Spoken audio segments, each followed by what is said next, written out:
Tema 7. Peristiwa dalam kehidupan. Subtema 1. Peristiwa kebangsaan masa penjajahan. Pembelajaran 3. Bacalah bacaan berikut bersama-sama. Sistem tanam paksa pemerintahan kolonial Belanda. Pada masa kepemimpinan Johannes van der Bos, Belanda memperkenalkan sistem tanam paksa. Sistem tanam paksa pertama kali diperkenalkan di Jawa dan dikembangkan di daerah-daerah lain di luar Jawa. Di Sumatera Barat, sistem tanam paksa dimulai sejak tahun 1847. Saat itu, penduduk yang telah lama menanam kopi secara bebas dipaksa menanam kopi untuk diserahkan kepada pemerintahan kolonial. Sistem yang hampir sama juga dilaksanakan di tempat lain seperti Minahasa, Lampung, dan Palembang. Kopi merupakan tanaman utama di Sumatera Barat dan Minahasa. Adapun lada merupakan tanaman utama di Lampung dan Palembang. Di Minahasa, kebijakan yang sama kemudian juga berlaku pada tanaman kelapa. Pelaksanaan tanam paksa banyak terjadi penyimpangan, di antaranya sebagai berikut.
Adanya penyimpangan-penyimpangan pelaksanaan tanam paksa membawa akibat yang memberatkan rakyat Indonesia.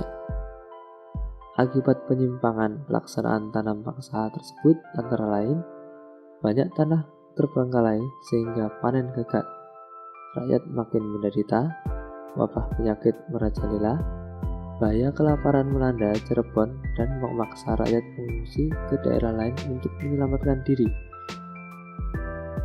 Kelaparan hebat juga terjadi di Gerobokan yang mengakibatkan banyak kematian sehingga jumlah penduduk menurun tajam. Tanam paksa yang diterapkan Belanda di Indonesia ternyata mengakibatkan aksi penentangan.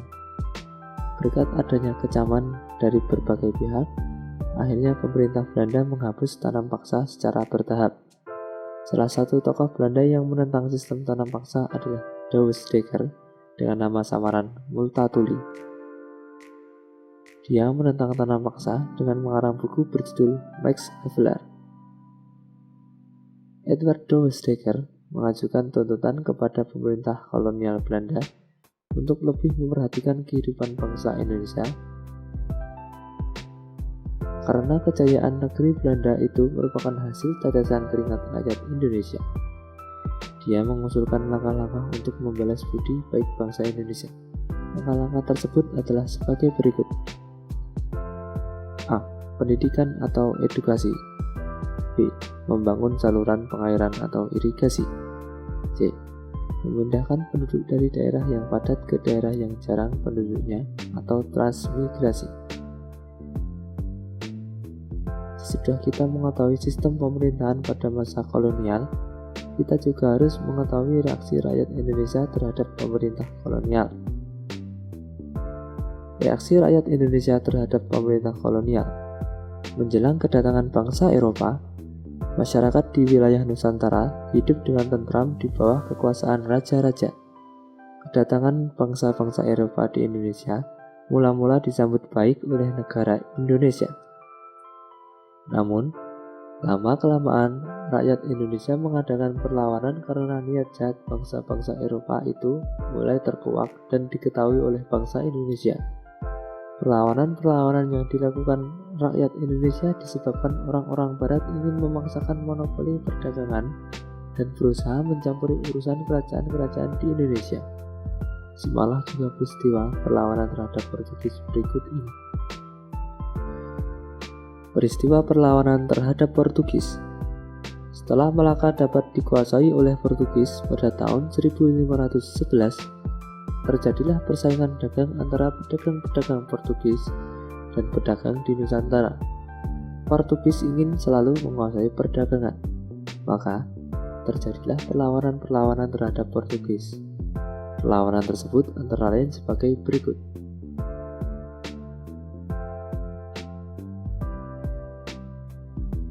Raja Kerajaan Aceh yang terkenal sangat gigih melawan Portugis adalah Iskandar Muda. Pada tahun 1615 dan 1629, Iskandar Muda melakukan serangan terhadap Portugis di Malaka.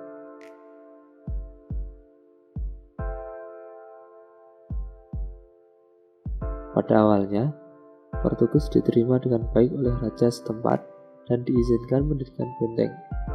Namun, lama-kelamaan rakyat Ternate mengadakan perlawanan karena Portugis serakah, ikut campur dalam pemerintahan, membenci agama rakyat Ternate, dan bersikap berwenang-wenang. Rakyat Ternate dipimpin oleh Sultan Hairun bersatu dengan Tidore melawan Portugis sehingga Portugis terdesak. Pada waktu terdesak, Portugis mendatangkan bantuan dari Malaka dipimpin oleh Antoni Carvo sehingga Portugis mampu bertahan di Maluku. Pada tahun 1565, rakyat Ternate bangkit kembali di bawah pimpinan Sultan Hairun. Portugis berusaha menangkap Sultan Hairun, tetapi rakyat bangkit untuk melawan Portugis dan berhasil membebaskan Sultan Hairun dan tawanan lainnya. Akan tetapi, Portugis melakukan tindakan licik dengan mengajak Sultan Hairun berunding. Dalam perundingan, Sultan Hairun ditangkap dan dibunuh. Perlawanan rakyat Ternate dilanjutkan di bawah pimpinan Sultan Ba'abullah atau putra Sultan Hairun. Pada tahun 1574, benteng Portugis dapat direbut. Kemudian Portugis menyingkir ke Hitu dan akhirnya menguasai dan menetap di Timor Timur sampai tahun 1975. Berdasarkan bacaan di atas, mari kita isi kolom-kolom berikut sesuai dengan informasi yang kita dapatkan dari bacaan. Peristiwa perlawanan terhadap Portugis. 1. Alasan Ternate melakukan perlawanan. Ternate melakukan perlawanan karena Portugis serakah, selalu ikut campur dalam pemerintahan Ternate, membenci agama rakyat Ternate, dan bersikap sewenang-wenang. 2. Pemimpin rakyat Aceh dan Ternate yang melakukan perlawanan. Aceh, Sultan Ali Mughayat Shah 1514 sampai 1528, Sultan Alauddin Riayat Shah 1537 sampai 1568, Sultan Iskandar Muda 1607 sampai 1636, Ternate, Sultan Hairun 1565, Sultan Ba'abullah 1574. 3. Hasil perlawanan. Aceh berhasil membebaskan Aceh dari upaya penguasaan bangsa Portugis, mengusir Portugis yang bersekutu dengan Johor. Ternate, benteng Portugis dapat direbut, kemudian Portugis menyingkir ke Hitu. Akhirnya Portugis menguasai dan menetap di Timor Timur, sekarang negara Timor Leste. Selanjutnya, mari kita baca juga peristiwa perlawanan terhadap Belanda. Peristiwa perlawanan terhadap Belanda. Berikut beberapa tokoh dari beberapa daerah yang memimpin perlawanan terhadap Belanda. Sultan Hasanuddin dari Makassar, Pangeran Antasari dari Banjarmasin, Kalimantan Selatan, Patimura dari Maluku, Sisingamangaraja.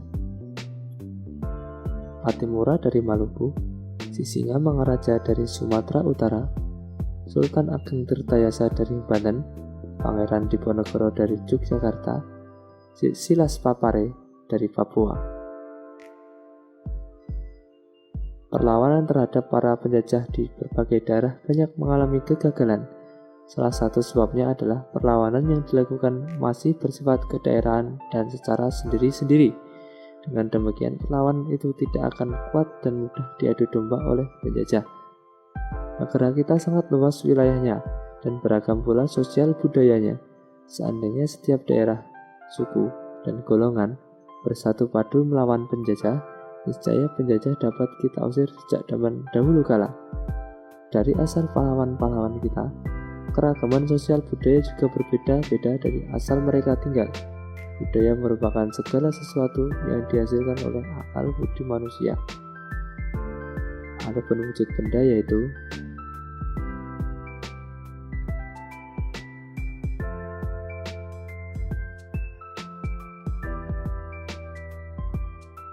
selain sebagai identitas, kebudayaan juga sebagai kepribadian suatu bangsa. Negara kita mengembangkan kebudayaan daerah dalam rangka memperkaya kebudayaan nasional. Hubungan antara keduanya sangat erat karena kebudayaan nasional bersumber dari kebudayaan daerah. Kebudayaan nasional lahir sebagai hasil usaha, akal budi, atau pikiran seluruh bangsa Indonesia yang terdiri atas keberagaman ras dan suku.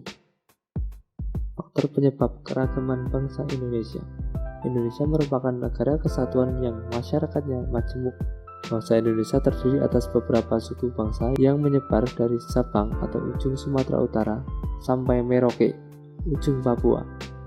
Faktor keturunan ras di Indonesia.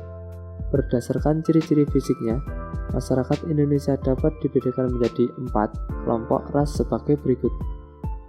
1. Kelompok ras Papua Melanezoid terdapat di Papua, Pulau Aro, Pulau Kai. 2. Kelompok ras Negroid antara lain orang Semang di Semenanjung Malaka, orang Mikopsi di Kepulauan Andaman.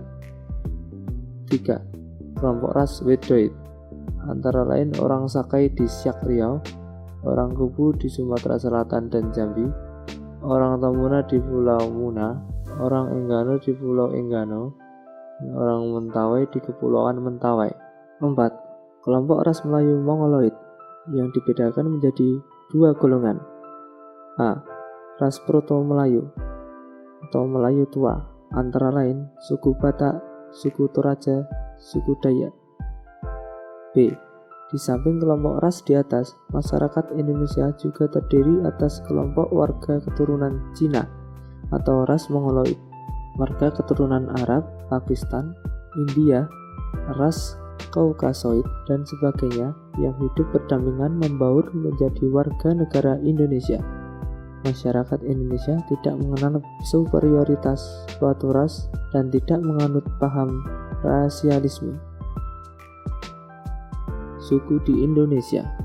Masyarakat Indonesia yang majemuk terdiri atas beberapa suku bangsa atau etnis. Tiap-tiap suku bangsa memiliki bahasa dan adat istiadat serta budaya yang berbeda. Di suatu daerah mungkin terdapat beberapa suku. Sebagai contoh, di Sumatera terdapat suku Aceh, suku Melayu, dan suku Batak. Di Pulau Jawa terdapat suku Betawi, suku Sunda, suku Osing, dan suku Jawa. Perbedaan kondisi geografis. Perbedaan kondisi geografis turut berdampak pada munculnya berbagai ragam mata pencarian. Contohnya perikanan, pertanian, kehutanan, dan perdagangan. Pada setiap bidang tersebut, mereka akan mengembangkan corak kebudayaan yang khas dan cocok dengan kondisi geografis di lingkungan tempat tinggalnya. Pengaruh kebudayaan luar. Bangsa Indonesia adalah contoh bangsa yang terbuka. Keterbukaan ini dapat dilihat dari besarnya pengaruh asing dalam membentuk keberagaman masyarakat di seluruh wilayah Indonesia. Pengaruh asing yang pertama ialah ketika orang-orang dari India, Cina, dan Arab kemudian disusul oleh orang-orang dari Eropa. Bangsa-bangsa tersebut datang dengan membawa kebudayaannya masing-masing. Nah, dari pembelajaran ini, apakah anak-anak sudah paham dengan materi yang disampaikan? Jika mengalami kesulitan, kamu dapat menanyakan kepada orang tuamu. Tetap semangat dan rajin belajar ya.